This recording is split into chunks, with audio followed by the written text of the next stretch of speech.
사모펀드가 도대체 뭐냐? 뭔지 모르겠다. 왜 모르냐면 이런 게 없기 때문에 아무도 안 알려준 거예요. 아무도 물어보지도 않고. 일반 투자자 같은 경우에는 사모펀드를 투자하려면 어떻게 해야 될까요? 기회가 아주 없는 거는 아니에요. 안녕하세요. 머니워크의 박태우입니다. 오늘은 매경TV의 이나연 기자님과 함께 하도록 하겠습니다. 네, 안녕하세요. 이나연입니다. 저희 머니워크의 모토이기도 한데 돈이 돈을 번다고 하죠. 많은 돈이 있으면 당연히 더 큰 돈을 벌 수가 있습니다. 그리고 부자들이 많은 돈을 갖고 있죠. 이 투자에 도 같은 사람들은 어디에 투자를 할까요? 얼마 전에 스카이캐슬 드라마라는 게 있었는데 거기에 나오는 사람들이 투자할 것 같은 상품, 강남 사모님의 펀드, 사모펀드에 대해서 오늘 말씀드리도록 할게요. 최근에 모 장관님께서도 연루되신 그런 펀드 아닌가요? 맞아요. 네, 그것도 그렇고 DLF 펀드 사태도 그렇고 그 다음에 라임 자산운용의 펀드 환매 중단 이런 시끌시끌한 뉴스가 있는데 이게 다 이제 사모펀드랑 좀 연관된 이슈들입니다. 사모펀드가 이렇게 좀 안 좋은 일로 좀 시끄러워지긴 했는데 사실은 최근 몇 년 들어서 이 사모펀드 시장이 굉장히 빠르게 성장을 했어요. 2014년만 해도 한 173조 정도였어요, 이 규모가. 그런데 5년 만에 최근 기준으로 한 400조가 넘었습니다. 그러니까 5년 만에 곱절이 된 거예요. 상대적으로 공모펀드 보시면은 거의 제자리 걸음이죠. 근데 최근에 제가 보니까요, 개인 투자자 판매를 했던 사모펀드 같은 경우에는 2달 연속 감소세를 나타냈다고 하더라고요. 제가 조사를 했었을 때는 분명히 조국, 이거 얘기해도 되는지 모르겠지만 전 장관 사태가 터진 이후, 그리고 또 DLF 사태, 라임 자산운용 사태까지 터졌을 때 이후에 계속해서 사모펀드가 증가하고 있다고 얘기했는데 최근 자료는 2달 연속 또 이제 개인 투자자 대상으로 했던 판매가 감소세를 보였다고 했거든요. 그러니까 이게 사모펀드라는 말이 상당히 포괄적인 말이에요.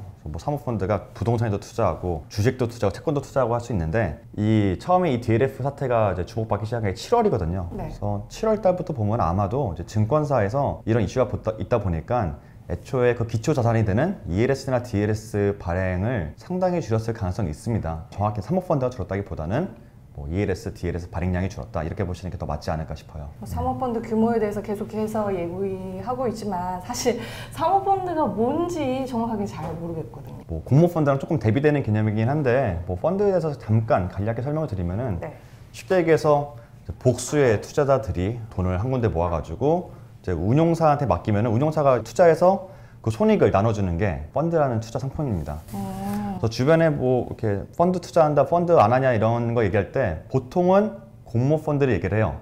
저도 하고 있습니다. 그렇죠. 이 공모펀드 이름을 좀 보시면은 이것도 다 규칙이 있어요. 그래서 보시면 앞에는 이걸 운용하는 자산운용사, 그다음에 뒤에 운용 전략 이런 식으로 나와 있는데 이렇게 써 있는 것들이 다 공모펀드라 보시면 되고 사실상 이런 게 국민 투자 상품이라 보시면 돼요. 왜 국민 투자 상품이라고 부르냐면은 정말 남녀노소 한 10,000원만 있어도 투자할 수 있는 게 펀드거든요. 공모펀드. 저도 최근에 공모펀드를 10,000원씩 투자하고 있습니다. 제가 투자하고 싶을 때. 결과가 좋나요? 그 펀드 같은 경우에는 대통령이 투자하는 펀드로 유명한 펀드여서 필수 코리아. 그래서 수익률이 엄청 잘 나오고 있어요. 역시 만족스럽습니다. 축하드려요. 이게 되게 좋은 상품인데 대신에 규제가 굉장히 세요. 투자자에 대한 규제가 센 게 아니라 이걸 굴리는 운용사 입장에서 규제가 굉장히 셉니다. 운용 규정이 세다는 게 뭐냐면은 투자를 할 때 전체 포트폴리오의 한 종목에 10% 이상 투자하면 안 된다. 반대로 현금을 10% 이상 보유하면 안 된다라는 이런 게 있어요. 이런 제약이 많다 보니까 펀드 매니저가 하고 싶은 대로 투자를 하지 못하는 그런 경우도 있고, 이런 요건이 워낙 까다롭다 보니까 투자 대상도 주식 채권에 좀 위주로 돼 있고 특정 기업이나 아니면 부동산에 투자하는데 조금 어려움이 있는 점이 있습니다. 자동차에 비유하면은 시속 60km에 딱 제한을 걸어둔 거죠. 왜 이렇게 규제를 까다롭게 했을까요? 명목상으로는 투자자를 보호하기 위해서입니다.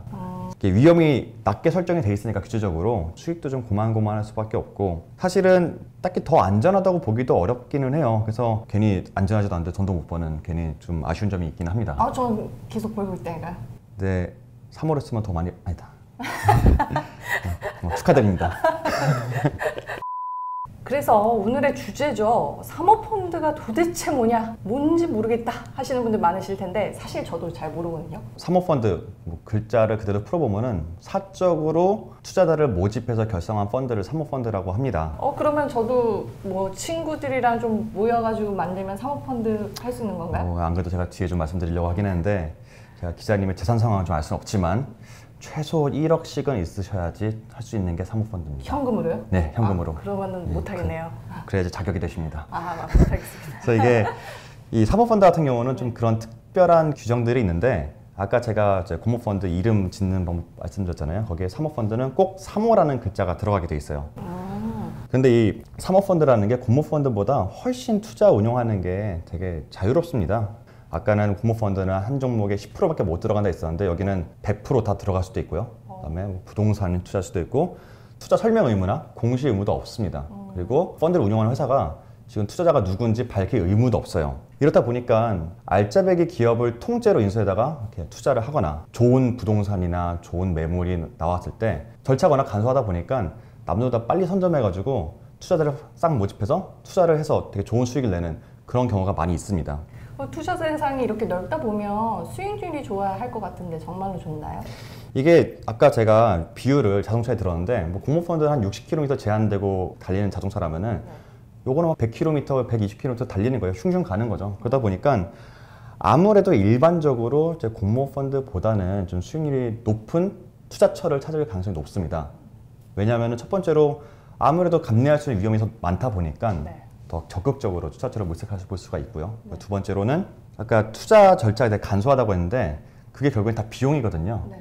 투자 상품을 얘기할 때 비용 절감은 곧 수익률이 더 높다는 걸 의미를 합니다. 빨리 1억을 모아야 되겠어요. 돈을 버는 세대를 위해서는 돈을 빨리 모아야 됩니다. 시드머니가 중요한 세상입니다.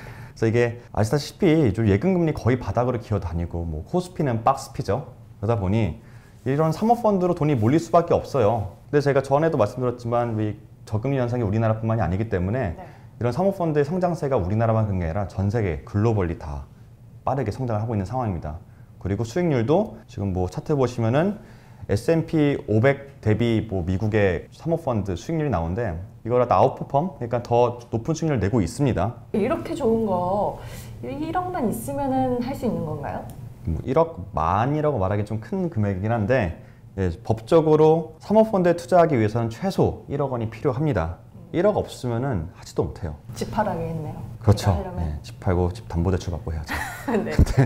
게다가 이제 명수도 제한이 있어서 막 최대 49명까지만 투자자를 모집할 수가 있어요. 그래서 사실상 아름아름 저희가 카운트할 수 있는 사람끼리 투자를 하는 거라 공시 의무나 투자 설명 의무가 그렇게 따라오질 않는 거예요. 아름아름이라고 하면 그 49명이 다 모르는 사람일 수도 있는 거예요? 그럼요. 아는 사람일 수도 이게 있는 뭐 거고. 친구끼리 하는 건 아닌데 소수의 일정 요건을 갖춘 적격 투자자만이 투자할 수 있는 게 뭐 사모펀드라고 보시면 될 것 같아요. 보통 기업을 하나 투자한다고 하면 보통 수백억이 들잖아요.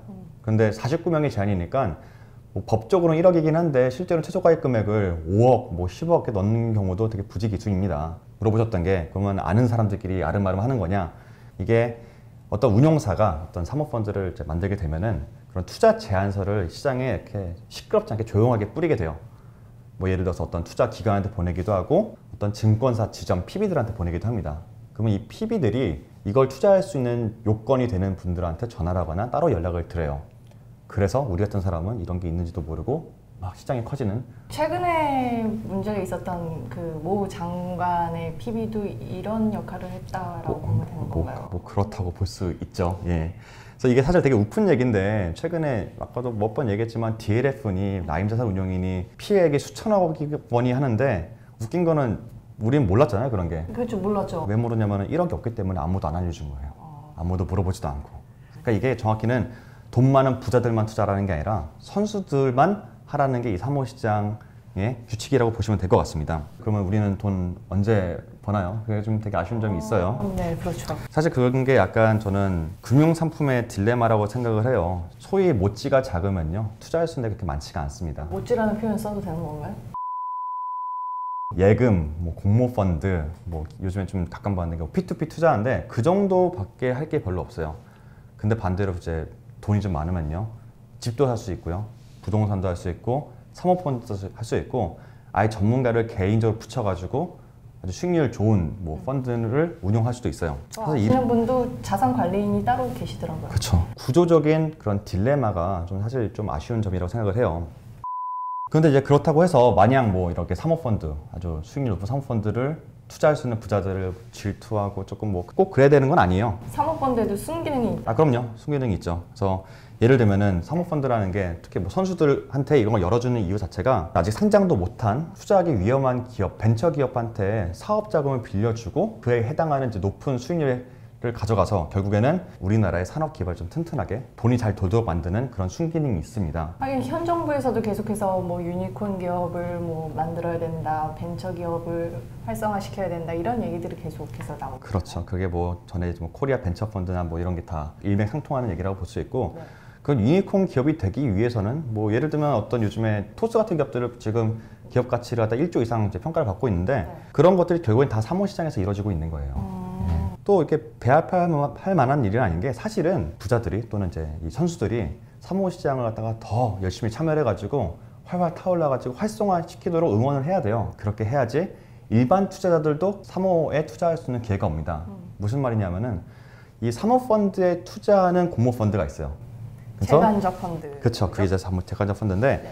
그 사모펀드가 시장이 활발해야지 이제 그런 공모펀드 운용사들도 아 저기다 투자하는 펀드를 만들면 잘 되겠다라고 딱 생각하고 투자하기 때문에 나름 이렇게 응원해줄 필요가 있습니다. 그리고 반대로 뭐 사모펀드라고 당연히 무조건 좋은 건 아니에요. 뭐 수익률 높다고 말씀드렸는데 사모펀드 중에서도 안전한 상품에 투자하는 게 있고요. 반대로 좀 더 위험한 투자가 있습니다. 안전한 상품도 있긴 있나요?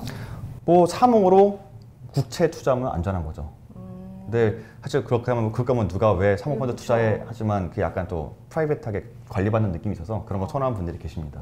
예. 말씀드렸다시피 사모펀드는 설명 의무나 이제 공시 의무가 별로 없습니다. 그러니까 이게 안전하든 위험하든 간에 뭔지 모르고 투자하는 경우가 발생할 수가 있어요. 뾰족한 연필이 있으면 누군가한테는 되게 편리한 필기구지만 아기한테는 위험한 흉기가 될 수 있습니다. 사모펀드가 약간 그런 비슷한 거라고 생각하시면 될 것 같아요. 그래도 관리해 주시는 분들이 다 있으니까 괜찮을 것 같기도 한데요. 이게 근데 뭐 DLF도 그렇고 계속 얘기하지만 상품의 복잡도가 계속 올라가면서 관리해 주시는 분들도 잘 모르고 추천하는 경우도 생겨요. 최근에 은행에서 판 DLF 같은 경우에는 은행에 계신 분들도 잘 모르는 상품. 그렇다고 볼 수가 있죠. 그래서 이게 뭐 부자들이 사모펀드에 투자할 수 있는 기회를 얻는 건 맞아요. 근데 이번 DLF나 라임처럼 먼저 몸빵을 맞고 피해를 입는 경우가 있습니다. 그런 얘기도 있었어요. 라임 자산 운용 같은 경우에는 야당의 자금이 많이 들어와 있어서 이런 사태가 벌어졌다라는 루머도 있더라고요. 모든 돈은 되게 정치적인 루머와 연관이 되긴 한데 확인할 길이 없습니다. 그렇다면 일반 투자자 같은 경우에는 이 사모펀드를 투자하려면 어떻게 해야 될까요? 제가 아까 1억 말씀드렸는데 네. 잠깐 얘기 나왔지만 네. 기회가 아주 없는 거는 아니에요. 아까 사모펀드에 투자하는 공모펀드를 말씀드렸는데 그런 거를 사모재간접형 공모펀드라고 합니다. 요거는 일반적인 공모펀드보다는 조금 규제가 높아요. 그래서 원래 일반적인 공모펀드는 10,000원만 있으면 투자가 됐었는데 요거는 최소 500만 원이 있으면 투자를 할 수가 있습니다. 그 올해 상반기에 나왔던 정부안이 바로 사실 연내에 지금 나온 이제 국무회의가 통과된 내용은 그 500만 원 최소 가입 금액도 폐지하는 게 골자고요. 그래서 아마 연내에는 10,000원 가지고도 사모펀드에 투자할 수 있는 기회가 오게 될 거라고 보고 있습니다. 그러면 충분히 사모펀드 효과를 일반 투자자들도 누릴 수 있게 되는 건 맞나요? 그렇죠. 근데 이제 아무래도 그 사모재간접형 공모펀드도 아무래도 그 중간에 규제가 좀 들어갈 수는 있어요. 그래서 일반 공모펀드보다는 좀 느슨한 규제겠지만 이제 사모펀드 중에서 좀 그래도 안정성이 인정이 된 그리고 너무 한 기업에 몰빵하거나 뭐 그런 거에 대해서 부담이 좀 없는 거에 한해서 아마 사모재간접형 공모펀드가 출시가 될 거기 때문에 뭐 전부는 아니더라도 분명 그 일부를 이제 같이 향유할 수 있는 기회는 될 거라고 보고 있습니다. 그리고 아까 제가 말했던 1억, 1억도 이제 곧 있으면 이제 5천만 원까지 한도가 내려올 계획이라고 해요. 그래서 뭐 최근에 좀 시끄러워가지고 이런 시기적으로 이게 연기가 될지 어떨지 모르겠지만 결론적으로는 일반 투자자들도 사모펀드에 투자할 수 있는 기회가 이제 한 발짝 한 발짝 가까워지고 있는 거라고 보시면 되겠습니다. 그런데 제가 아까 말씀드렸지만 이 뾰족한 연필이 누군가에게는 흉기가 될 수 있고 이게 자기 눈을 찌르지 않게 하기 위해서는 저희가 공부를 되게 열심히 해야 돼요. 왜냐하면은 갈수록 금융상품이 좀 더 복잡해지고 파는 사람도 뭔지 모르고 파는 경우가 부지기수로 발생하고 있습니다. 그래서 여러분들도 만약에 사모펀드 또는 재간접형 사모펀드인 공모펀드에 투자하시더라도 반드시 잘 살펴보고 투자하시길 바랍니다. 오늘은 우리 사모님들의 펀드, 사모펀드에 대해서 한번 알아봤고요. 다음에는 핫한 투자처죠, 리츠에 대해서 좀 얘기해 보도록 하겠습니다. 오늘 머니워크는 여기까지고요. 재밌게 보셨으면 아래에 구독, 좋아요, 댓글 부탁드릴게요. 감사합니다.